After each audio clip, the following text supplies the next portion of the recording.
إن الحمد لله نحمده ونستعينه ونستغفره ونعوذ بالله من شرور أنفسنا ومن سيئات أعمالنا من يهده الله فلا مضل له ومن يضلل فلا هادي له وأشهد أن لا إله إلا الله وحده لا شريك له وأشهد أن محمدا عبده ورسوله يا أيها الذين آمنوا اتقوا الله حق تقاته ولا تموتن إلا وأنتم مسلمون يا أيها الناس اتقوا ربكم الذي خلقكم من نفس واحدة وخلق منها زوجها وبث منهما رجالا كثيرا ونساء واتقوا الله الذي تساءلون به والأرحام إن الله كان عليكم رقيبا يا أيها الذين آمنوا اتقوا الله وقولوا قولا سديدا يصلح لكم أعمالكم ويغفر لكم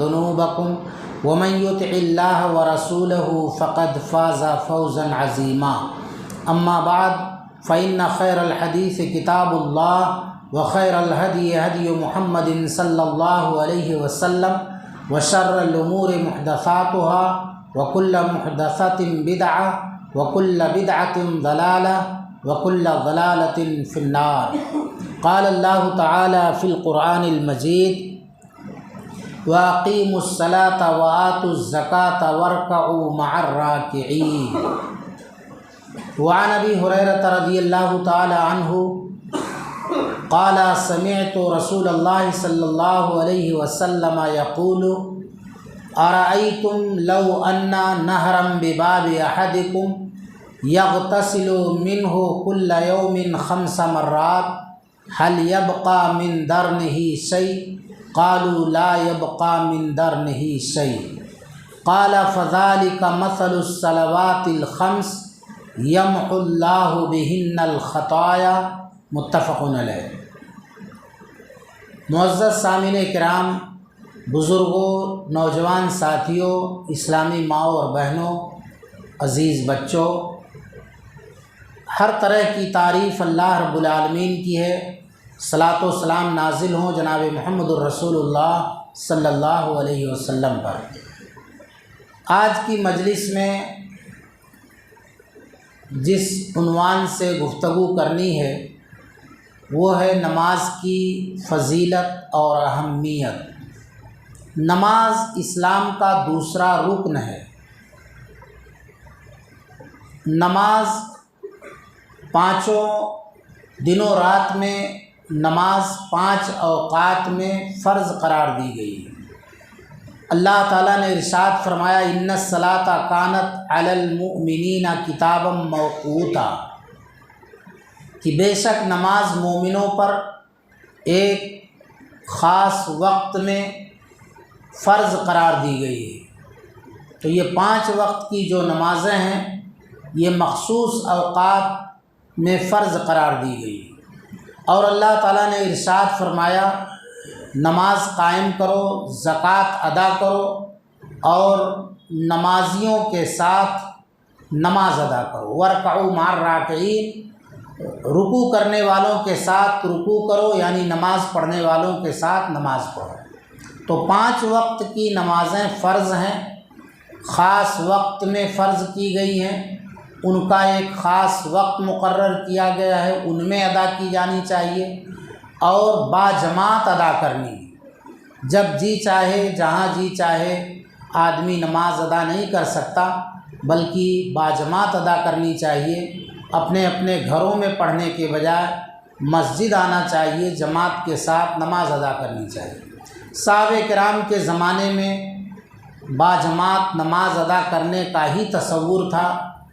اگر کوئی نماز میں نہیں آتا تھا تو لوگ سمجھتے تھے کہ منافق ہی ہوگا جو نماز میں حاضر نہیں ہوا ہے، ورنہ مومن لوگ تو نماز میں باجماعت آتے ہیں۔ اور نماز چھوڑنے کا تو بالکل تصور ہی نہیں تھا۔ آپ صلی اللہ علیہ وسلم نے ارشاد فرمایا کہ ہمارے درمیان اور شرک و کفر کے درمیان فرق نماز کا چھوڑنا ہے، یعنی جو نماز نہیں پڑھتا ہے، چھوڑ دیتا ہے، وہ شرک کرتا ہے، کفر کرتا ہے، یا شرک و کفر کرنے والے ہی نماز چھوڑتے ہیں، ورنہ مومن لوگ تو نماز نہیں چھوڑتے ہیں بلکہ وہ نماز ادا کرتے ہیں۔ اور صحابہ کرام کسی بھی عمل کے چھوڑ دینے کو کفر نہیں سمجھتے تھے سوائے نماز کے۔ نماز کے چھوڑنے کو وہ کفر سمجھتے تھے، لہٰذا صحابہ کے یہاں ترک نماز کا تو بالکل تصور ہی نہیں تھا، جیسا کہ آج ہمارے یہاں عام ہو گیا ہے کہ آج لوگ جمعہ نماز ادا کرتے ہیں، جبکہ نماز ایک ایسا فریضہ ہے کہ جس کو اللہ تعالیٰ نے پیارے نبی صلی اللہ علیہ وسلم کو معراج میں 7 آسمانوں کی سیر کرانے کے بعد بطور تحفہ اللہ تعالیٰ نے یہ نمازیں آپ صلی اللہ علیہ وسلم اور آپ کی امت کو عطا فرمائیں۔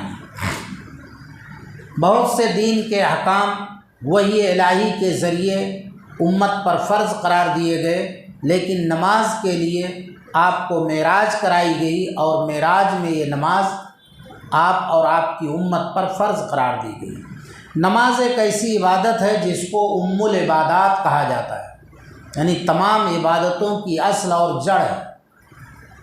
نماز میں انسان کی بندگی جس قدر ظاہر ہوتی ہے، دیگر عبادتوں میں اس طرح سے بندگی ظاہر نہیں ہوتی۔ آدمی خشوع خضوع، ادب و احترام کے ساتھ اللہ کی جناب میں ہاتھ باندھ کر کھڑا ہوتا ہے، پھر اپنی بندگی کے اظہار کے لیے جھک جاتا ہے جس کو رکوع کہا جاتا ہے، اور مزید اظہار بندگی کے لیے بندہ سجدہ ریز ہو جاتا ہے، اپنی ناک اور اپنی پیشانی کو زمین پر رگڑ دیتا ہے۔ یہ اپنی اظہار بندگی کی انتہائی شکل ہے۔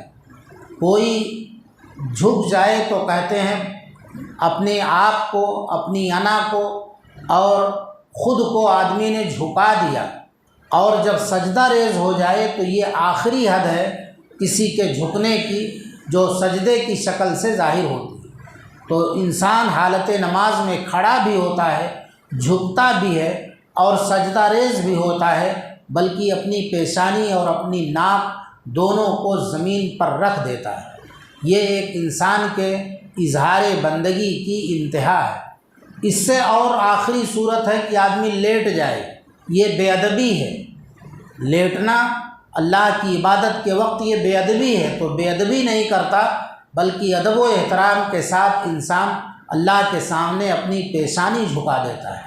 حالت نماز میں انسان حالت نماز میں کسی اور کی عبادت نہیں کرتا، صرف اللہ تعالیٰ کی کرتا ہے۔ بہت سی قومیں مخلوقات کی عبادت کرتی ہیں، سورج کی، چاند کی، ستاروں کی اور دیگر مورتیوں کی عبادتیں ہوتی ہیں، لیکن یہاں سورج کے طلوع اور سورج کے عروج کا بھی خیال رکھا گیا ہے کہ جب سورج نکل رہا ہو تو نماز نہ پڑھی جائے۔ سورج جب آفتاب بالکل تیزی کے ساتھ 11 بجے 12 بجے اس طرح کی کیفیت میں جب سورج بالکل جوان رہتا ہے اور سورج کا عروج ہوتا ہے، ایسے وقت میں بھی نماز کا کوئی وقت مقرر نہیں کیا گیا ہے۔ جتنی بھی نمازیں ہیں، جو بھی اوقات نمازوں کے مقرر کیے گئے، سورج کے ڈھلان کے بعد مقرر کیے گئے یا سورج کے طلوع سے پہلے مقرر کیے گئے۔ دوپہر کے بعد جب سورج پر زوال آتا ہے تب ظہر کا وقت مقرر کیا گیا ہے، اور بھی جب اپنی آنکھوں سے سورج جھک جاتا ہے، اپنی نگاہوں سے نیچے آ جاتا ہے تو عصر کا وقت مقرر کیا گیا۔ سورج جب ڈوب جاتا ہے، نام و نشان اس کا مٹ جاتا ہے، تو مغرب کا وقت مقرر کیا گیا۔ اسی طرح اس کے طلوع سے پہلے فجر پڑھ لی جاتی ہے۔ تو جو بھی اوقات مقرر کیے گئے سورج کے عروج میں نہیں بلکہ سورج کے زوال میں مقرر کیے گئے، تاکہ کوئی یہ نہ سمجھے کہ یہاں بھی سورج کی پوجا ہو رہی ہے یا عبادت ہو رہی ہے۔ تو یہاں کسی مخلوق کی نہیں، صرف اللہ کے لیے نماز ادا کی جاتی ہے، اور انتہائی عاجزی اور انکساری اور انتہائی اظہار عبودیت کے ساتھ نماز کی عبادت کی جاتی ہے۔ یہ ام العبادات ہے اور یہ امت کے اوپر فرض قرار دی گئی ہے، اس کے بغیر کوئی چارہ نہیں ہے، اور قیامت کے دن سب سے پہلے جس کی پوچھ ہوگی عبادتوں میں وہ نماز ہوگی۔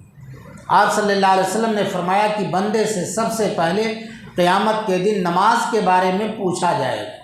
اگر نماز درست نکلی تو دیگر عبادتیں بھی درست ہوں گی، اگر نماز میں کوئی نقص و کوتاہی رہی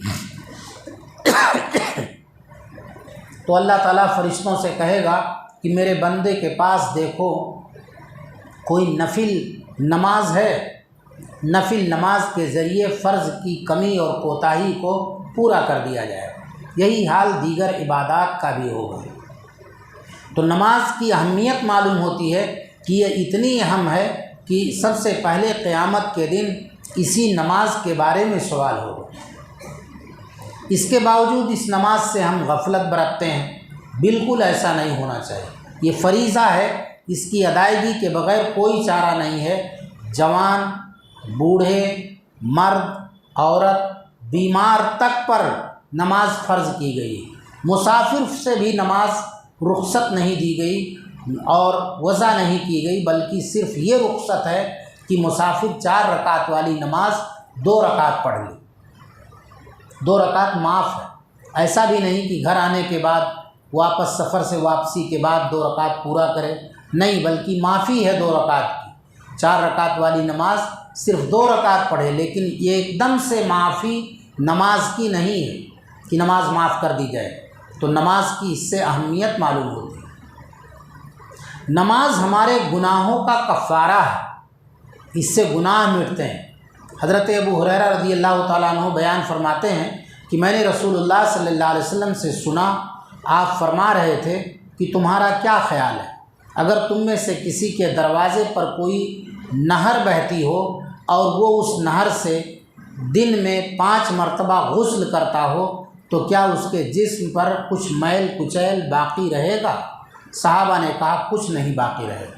تو آپ نے فرمایا یہی مثال ہے 5 وقتہ نمازوں کی کہ اللہ تعالیٰ ان 5 وقتہ نمازوں سے بندے کے گناہوں، غلطیوں اور خطاؤں کو مٹا دیتا ہے۔ جیسے نہانے سے میل دھل جاتا ہے جسم سے، اسی طرح 5 وقتہ نمازوں سے گناہ دھل جاتے ہیں اور آدمی بالکل پاک و صاف ہو جاتا ہے، بشرطے کہ نماز کی طرح سے پڑھی گئی ہو، نماز میں ٹھوکریں نہ لگائی گئی ہوں، ٹھونگیں مار کر کے جلدی اجلت کے ساتھ نہ ادا کی گئی ہو، بلکہ سنت کے مطابق اخلاص کے ساتھ اللہ کو راضی کرنے کے لیے نمازیں ادا کی گئی ہوں خشوع و خضوع کے ساتھ، تو یہ نمازیں گناہوں کا کفارہ بن جاتی ہیں۔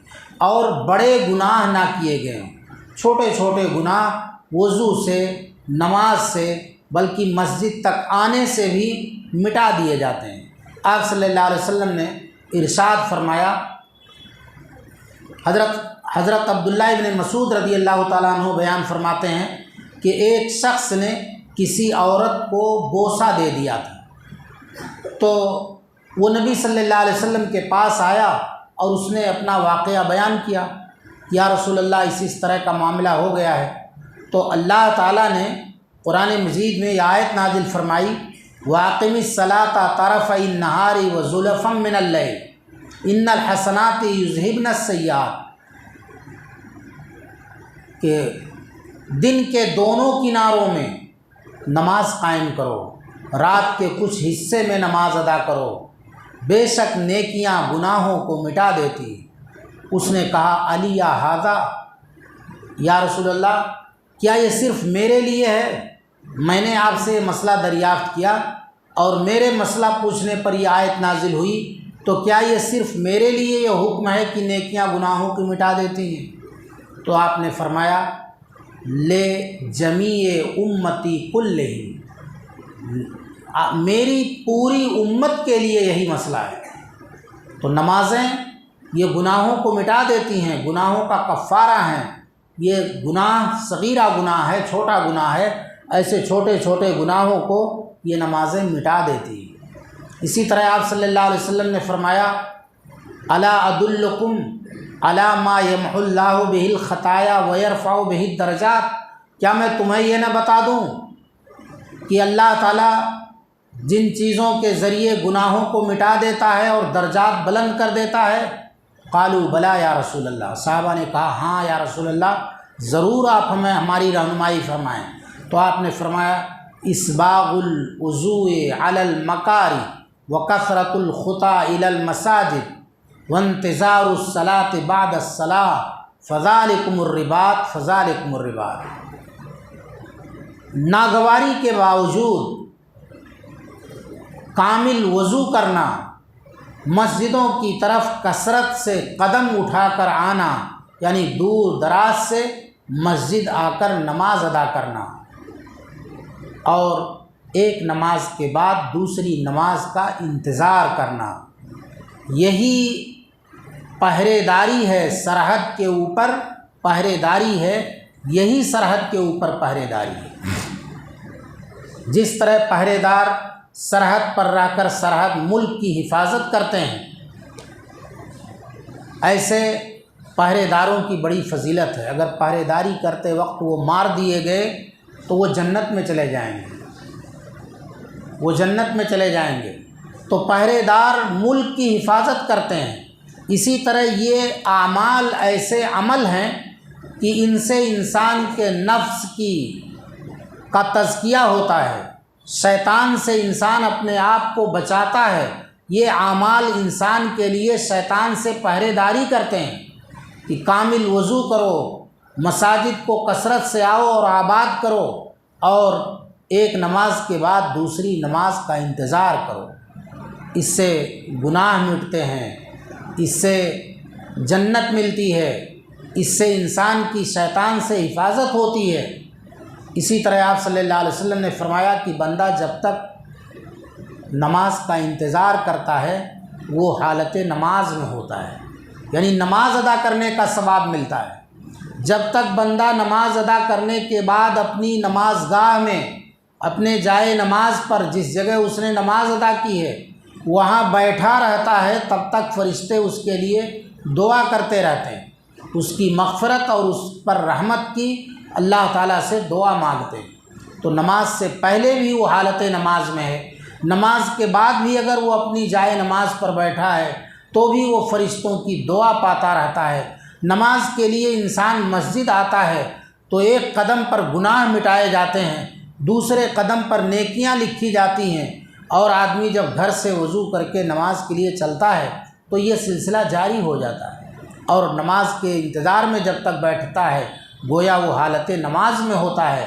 تو نماز اس قدر بابرکت عمل ہے اور ایسی بابرکت عبادت ہے کہ انسان اجر و ثواب سے گھر سے ارادہ کر کے نکلا ہے تبھی سے اجر و ثواب سے نوازا جاتا ہے، اور وضو کرتا ہے نماز کے لیے تو اس کے اعضائے وضو سے گناہ پانی کے قطروں کے ساتھ جھڑتے رہتے ہیں۔ وضو سے بھی جھڑے اور نماز میں آیا، نماز ادا کیا، قیام کیا، رکوع سے سر اٹھایا، تو آپ صلی اللہ علیہ وسلم نے فرمایا کہ جب وہ رکوع سے سر اٹھاتا ہے تو اس کے گناہوں کی گٹھری اس کے سر سے اس کے جو بوجھ کی شکل میں تھی وہ گر جاتی ہے اور وہ گناہوں سے پاک ہو جاتا ہے۔ تو نماز اتنی بابرکت عبادت جو جن نمازوں کے اوقات مقرر کیے گئے 5 وقت کی نمازوں میں سے ہر نماز کی اپنی الگ فضیلت ہے۔ آپ صلی اللہ علیہ وسلم نے ہر نماز کی فضیلت بیان فرمائی۔ آپ نے فرمایا من صلی البردین دخل الجنہ، جس نے 2 ٹھنڈی نمازیں ادا کی وہ جنت میں داخل ہوگا۔ 2 ٹھنڈی نمازوں سے مراد فجر کی نماز ہے اور عصر کی نماز ہے۔ اللہ تعالیٰ نے ارشاد فرمایا وحافظوا علی الصلوات والصلاۃ الوسطی وقوموا للہ قانتین، نمازوں کی حفاظت کرو، خصوصاً بیچ والی نماز کی، اور اللہ کے لیے ادب و احترام کے ساتھ کھڑے ہو جاؤ، عبادت کرو۔ بیچ والی نماز سے مراد عصر کی نماز ہے۔ عصر کی نماز کی خصوصاً اہمیت معلوم ہوتی ہے۔ عام طور پر مصروفیات زندگی میں عصر کی نماز سے غفلت برتی جاتی ہے۔ عصر کی نماز ہے، صبح کی نماز ہے۔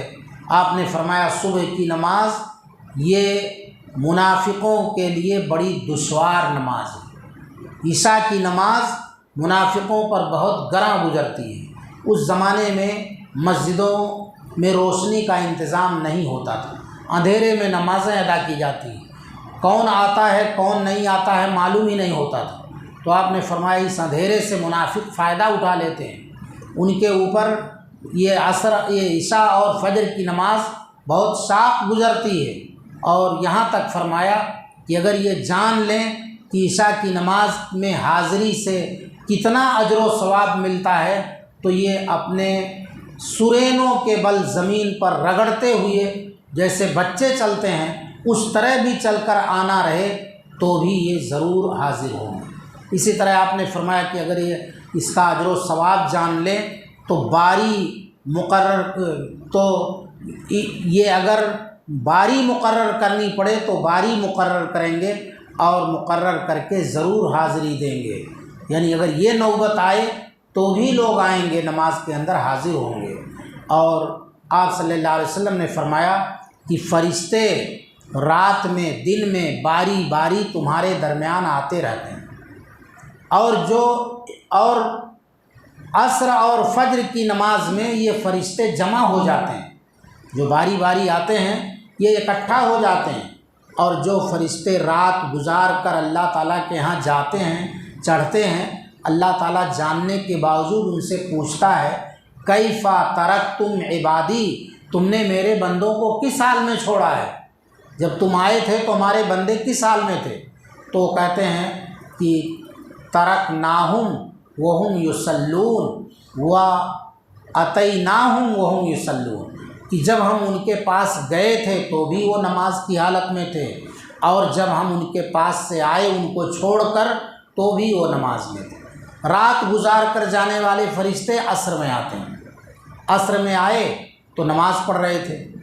عصر میں فرشتوں کی ڈیوٹیاں بدلتی ہیں، جو رات کی ڈیوٹی کرنے والے ہیں وہ عصر میں آتے ہیں، اور جو دن بھر فجر سے آ کر ڈیوٹی کرے وہ بھی عصر میں مل جاتے ہیں۔ تو رات گزارنے کے بعد جب فجر میں وہ واپس آتے ہیں تو وہ کہتے ہیں کہ اے اللہ جب ہم گئے تھے تو وہ عصر پڑھ رہے تھے، مغرب پڑھے، عشاء پڑھے، جب ہم ان کو چھوڑ کر آئے ہیں فجر میں تو بھی وہ حالت نماز میں تھے۔ تو ہم نے نماز کی حالت میں ان کو پایا اور نماز کی حالت میں ان کو چھوڑا ہے۔ تو اللہ تعالیٰ کے ہاں یہ فرشتے ہماری حاضری کی شہادت دیتے ہیں، گواہی دیتے ہیں۔ تو عصر کی نماز اور اسی طرح فجر کی نماز کی خصوصاً فضیلت بیان کی گئی۔ آپ صلی اللہ علیہ وسلم نے فرمایا جو عصر کی نماز چھوڑ دیتا ہے اس کے اعمال ضائع ہو جاتے ہیں، اور ایک روایت میں ہے کہ اس کے اعمال اور اس کے اہل و عیال سب کو وہ ضائع کر دیتا ہے، یعنی اتنا بڑا خسارہ ہے۔ ہم نمازوں سے غفلت نہ برتیں۔ نماز فریضہ ہے، اور نماز کے بارے میں سب سے پہلے پوچھ ہوگی۔ نماز پڑھنے والوں کے لیے قیامت کے دن نور ہوگا، انہیں نور دیا جائے گا جس کی روشنی میں وہ پل صراط کو پار کریں گے۔ جو رات کی تاریکیوں اور اندھیروں میں نماز کے لیے آتے ہیں ان کے لیے بڑی فضیلت ہے۔ آپ صلی اللہ علیہ وسلم نے فرمایا بشروا المشائین فی الظلم الی المساجد بالنور التام یوم القیامہ، جو رات کی تاریکیوں میں مسجدوں کی طرف چل کر آتے ہیں انہیں بشارت سنا دو کہ قیامت کے دن انہیں کامل روشنی دی جائے گی، اسی روشنی میں وہ پل صراط کو پار کریں گے۔ منافق، مشرک، کافر یہ سب اس نور سے محروم ہوں گے۔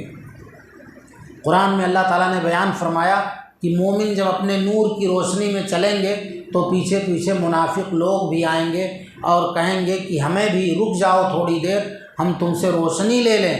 تو اللہ تعالیٰ فرماتے ہیں کہ وہ مومن کہیں گے تم پیچھے مڑ کر دیکھو، وہ پیچھے مڑیں گے تو ان کے درمیان ایک پردہ حائل ہو جائے گا، دیوار حائل ہو جائے گی، اور وہ روشنی سے بالکل محروم کر دیے جائیں گے۔ تو کافر، مشرک، منافق ان لوگوں کو یہ روشنی نہیں ملے گی، یہ روشنی مومنوں کو ملے گی، مصلیوں کو ملے گی، جس سے وہ پل صراط کو پار کریں گے۔ آج افسوس ہے کہ ہماری مسجدیں الحمدللہ جمعے کے دن بھری رہتی ہیں، جگہ نہیں ملتی ہے، پوری مسجد 10 صف 12 صف 15 صف جو بڑی مساجد ہیں وہ بھری رہتی ہیں۔ وہی اسی مسجد میں فجر کی نماز میں جائیے تو مشکل سے 1 صف، اگر زیادہ ہو گئے تو 2 صف۔ یہ کیفیت، آخر یہ سارے بندے کہاں چلے جاتے ہیں؟ ایک آدمی ہو سکتا ہے یہاں بھی آیا ہو، وہ فجر کی نماز میں رجسٹر لے کر گھومتا تھا چند سال پہلے حیدرآباد میں، اور وہ کہتا تھا میں فجر کے مصلیوں کی تعداد لکھتا ہوں۔ ایک دھن ہے، اسے دھن سوار تھی، فکر تھی، وہ مصلیوں کی تعداد لکھتا تھا اور یہ پوچھتا تھا کہ یہاں جمعہ میں کتنے ہو جاتے ہیں۔ وہ تعداد الگ ایک جگہ لکھ لیتا تھا اور فجر کی تعداد لکھتا تھا کہ فجر میں جمعہ میں 500 حاضر ہوتے ہیں اور جمعہ میں 25 فجر میں 25 آدمی آتے ہیں۔ جمعہ میں جس مسجد میں 500 حاضر ہوتے ہیں اس میں 25 آتے ہیں، 300 آتے ہیں اس میں بھی 20 آدمی آتے ہیں۔ اس طرح سے فجر کے مصلیوں کی تعداد لکھتا تھا وہ۔ تو اس سے اندازہ لگتا ہے کہ ایک مسجد کا حال یہ نہیں ہے، شہر کی اکثر مساجد کا یہی حال ہو گیا ہے کہ کہاں چلے جاتے ہیں یہ بندے جو جمعہ میں آتے ہیں۔ چلو اپنے محلے میں نہیں ہیں، دوسرے محلے سے آئے ہیں، لیکن اپنے محلے والے بھی کیا 25 ہی آدمی اپنے محلے میں رہتے ہیں؟ یعنی گھر میں 2 3 جوان سوتے رہتے ہیں اور نماز سے غفلت برتتے ہیں، سوتے رہتے ہیں اور نمازوں سے غفلت برتتے ہیں۔ آپ سوچئے آج ہم مسجد اقصیٰ قبلہ اول کے لیے تڑپ رہے ہیں، تو ہمارا تڑپنا کیا حقیقی تڑپ ہے؟ اپنی مسجدیں خالی پڑی ہیں اور ہم مسجد اقصیٰ کے لیے تڑپ رہے ہیں۔ جس دن بابری مسجد کے بارے میں فیصلہ آیا تھا سپریم کورٹ سے، لوگ کان لگائے ہوئے تھے، نگاہیں لگائے ہوئے تھے کہ دیکھیے آج کیا فیصلہ آتا ہے۔ 10 کے بعد 11 بجے یا 11:30 بجے تک ایسا خبر آ گئی، سب کو معلوم ہو گیا کہ فیصلہ دوسروں کے حق میں چلا گیا ہے۔ اس دن میں نے خود غور کیا، اس دن میں ظہر کی نماز میں سوچا کہ آج تو مسجد بھر جائے گی، کیونکہ بابری مسجد ہندوستان میں بہت ساری مسجدیں چلی گئی ہیں اپنے ہاتھوں سے، لیکن اس مسجد کو جتنا زیادہ اس مسجد کا چرچا ہوا کسی مسجد کا نہیں۔ بہت چرچا ہوا تھا، سب نام جان گئے تھے کہ بابری مسجد کہاں ہے، اتر پردیش میں ہے۔ اگر بستی کا نام نہیں معلوم تو اتنا لوگ جانتے تھے اتر پردیش میں۔ فیصلہ ہوا، لیکن اس دن بھی ایک مصلی کی تعداد میں اضافہ نہیں ہو کہ مسجد میں کوئی ایک نمازی بڑھ گیا ہو، نہیں، جو کہ تو جیسے پہلے تھے ویسے بعد میں۔ تو کیا تڑپ ہے ہمارے اندر حصول یابی کا، قبلہ اول کے حصول یابی کی، کیا یہی تڑپ ہے، یہی لگن ہے، یہی جذبہ ہے؟ ہم ضرور جذبہ ہونا چاہیے قبلہ اول کے حصول یابی کا۔ مسلمان وہاں ستائے جا رہے ہیں، ان پر بے حد ظلم ڈھایا جا رہا ہے۔ ایک مومن دوسرے مومن کا درد رکھتا ہے اور ہر ایک کے دل میں درد ہونا چاہیے۔ ان کے حق میں یہاں سے ہم زیادہ سے زیادہ دعائیں کر سکتے ہیں، لیکن جو کام آسانی سے ہم یہاں کر سکتے ہیں اپنی مسجدوں کو آباد کرنے کا، جس میں کوئی رکاوٹ نہیں ہے، وہاں تو روکا جاتا ہے۔ نمازیوں کو مسجد میں آنے نہیں دیا جاتا ہے، وہاں فوج لگی رہتی ہے اسرائیلیوں کی، روکتی ہے۔ یہاں تو کوئی رکاوٹ نہیں ہے، یہاں تو دروازے کھلے ہوئے ہیں، آپ کا استقبال ہو رہا ہے، آپ کے لیے ہر چیز کا مسجد میں انتظام ہے، بجلی ہے، پنکھا ہے، پانی ہے، بیت الخلاء ہے، سب انتظام کیا گیا ہے۔ لیکن یہاں رکاوٹ نہ ہونے کے باوجود وہاں روکا جا رہا ہے اور یہاں کوئی رکاوٹ نہیں ہے، پھر بھی ہم غافل ہیں۔ تو سوچیں، ہم غور کریں اور اپنی حرکتوں سے باز آئیں۔ ہم اللہ کو یاد کریں گے تو اللہ ہمیں یاد کرے گا، اللہ کی نصرت آئے گی۔ ان تنصروا اللہ ینصرکم ویثبت اقدامکم، اگر تم اللہ کی مدد کرو گے یعنی اس کے دین پر عمل پیرا رہو گے تو وہ تمہاری مدد کرے گا۔ ہم اس کا کچھ نہ کر کے امید لگائے ہیں کہ اللہ ہمارا سب کچھ کر دے، بیٹھے بٹھائے سب چیز حاصل ہو جائے، نہیں، ہمیں اللہ کی کرنی چاہیے تو اللہ ہماری کرے گا۔ اللہ تعالیٰ نے ارشاد فرمایا فاذکرونی اذکرکم، تم مجھے یاد کرو میں تمہیں یاد کروں گا۔ حدیث میں، حدیث قدسی ہے، اللہ تعالیٰ ارشاد فرماتے ہیں کہ بندہ فرائض و نوافل کا اہتمام کر کے میرا قرب حاصل کرتا ہے تو میں اس کو اپنے سے قریب کر لیتا ہوں، میں اس کو اپنا دوست بنا لیتا ہوں، اور جب میں اس کو اپنا دوست بنا لیتا ہوں تو وہ جو مانگتا ہے میں اسے دیتا ہوں، جس سے عافیت طلب کرتا ہے، بچنا چاہتا ہے، میں اس سے اس کو بچا لیتا ہوں، یعنی میں اس کو مستجاب الدعوات بنا دیتا ہوں، اس کی دعائیں قبول کرنے لگتا ہوں۔ تو ہم اللہ کی کریں گے تو اللہ ہماری کرے گا، ہم اللہ کو یاد کریں گے تو ہمیں اللہ یاد کرے گا۔ حدیث میں آتا ہے کہ اگر بندہ کسی مجلس میں مجھے یاد کرتا ہے تو میں اس سے بہتر مجلس میں اس کو یاد کرتا ہوں۔ اللہ کے یاد کرنے کا یہ انداز ہے۔ اگر وہ اپنے جی میں یاد کرتا ہے تو میں اپنے جی میں یاد کرتا ہوں، اگر وہ کسی مجلس میں یاد کرتا ہے تو میں اس سے بہتر مجلس میں اس کو یاد کرتا ہوں۔ تو اللہ ہمیں بھلاتا نہیں ہے، لیکن ہم جب اللہ کو بھلانے لگتے ہیں تو اللہ تعالیٰ ہمیں بھی بھلا دیتا ہے۔ قرآن مجید میں اللہ تعالیٰ نے ارشاد فرماتا ہے کہ قیامت کے دن جو لوگ اللہ کو دنیا میں بھلا دیتے ہیں ان سے وہ کہے گا کہ تم دنیا میں مجھے بھلا دیے تھے، آج میری اس ملاقات کو تم بھول بیٹھے تھے، جاؤ آج میں بھی تمہیں بھول جاتا ہوں، تمہیں بھلا دیتا ہوں۔ تو اللہ تعالیٰ نظریں پھیر لیتا ہے جو لوگ اللہ سے غفلت برتتے ہیں۔ اس لیے نماز یہ ایک فریضہ ہے، معمولی چیز نہیں ہے، اسلام کا رکن ہے۔ جو نماز کو چھوڑ دیتا ہے وہ ایک رکن کو ڈھا دیتا ہے۔ من ہدمہا فقد ہدم الدین، جو نماز کے ستون کو ڈھا دیتا ہے وہ دین کی عمارت کو ڈھا دیتا ہے۔ لہٰذا ہم نماز سے غفلت نہ برتیں، بلکہ اس کو ایک فریضہ سمجھتے ہوئے اللہ کی اہم ترین بلکہ ام العبادات سمجھتے ہوئے نماز کی ادائیگی کریں، اور نماز کبھی کسی عذر کی بنا پر چھوٹ جائے تو اس کی قضا کر لیں، جیسا کہ یہ مسئلہ کتاب و سنت سے ثابت ہے۔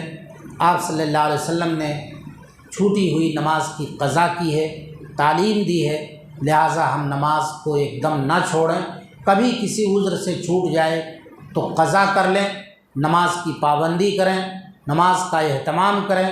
نماز ایک ایسی عبادت ہے کہ اس کی تیاری سے لے کر اس کے انتظار اور اس کی ادائیگی سب پر ثواب ملتا ہے، بلکہ اللہ کے نبی صلی اللہ علیہ وسلم نے فرمایا کہ وہ شخص جس کا دل مسجد سے لگا رہتا ہے ادائیگی نماز کے لیے، اس کو اللہ تعالیٰ اپنے مخصوص سائے میں جگہ دے گا، جبکہ اس سائے کے علاوہ کوئی اور سایہ نہیں ہوگا۔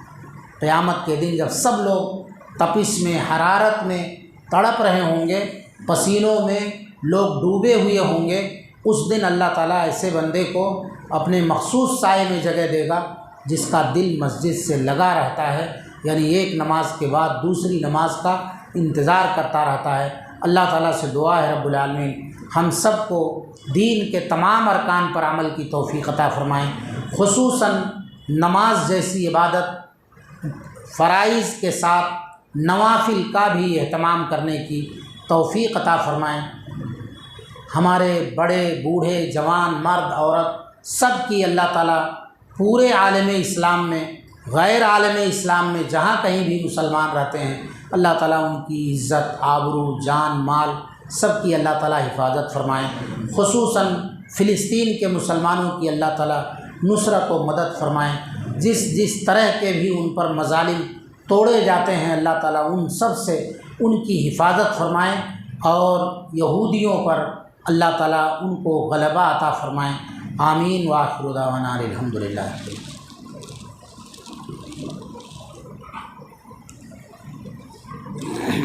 اللہ سے دعا ہے اللہ شیخ کے ایمان میں عالم ماجر عطا فرمائے، اور اللہ سے دعا ہے اللہ ہمیں نمازوں کی پابندی کرنے کی توفیق عطا فرمائے۔